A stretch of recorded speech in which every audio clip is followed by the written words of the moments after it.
Sali Sedanoz mfise imyaka 18 nkaba navukiye mu Kamenge mu ntara ya Bujumbura. Maze imyaka 5 nkora umuziki na cyane rap.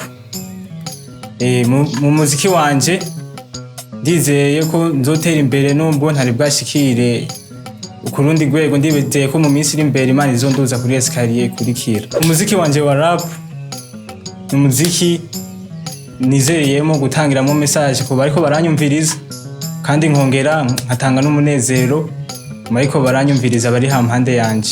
Kuri uyu mwanya nta muziki n'umwe uri officiel nari bigere shira habona, ariko ndizeye ko imbere Imana izonduza etape par etape yabishikeko. Uco nobwira ku bakunzi banje bonyumviriza, ku bantu ndiko ndatanga message, nuko Imana iri imbere, ibyiza biri imbere, turavyizeye. Kuba bumvirije ubutumwa bwanje nari ndabatumiye le 20 décembre muri finale ya concours yo muri Kakera.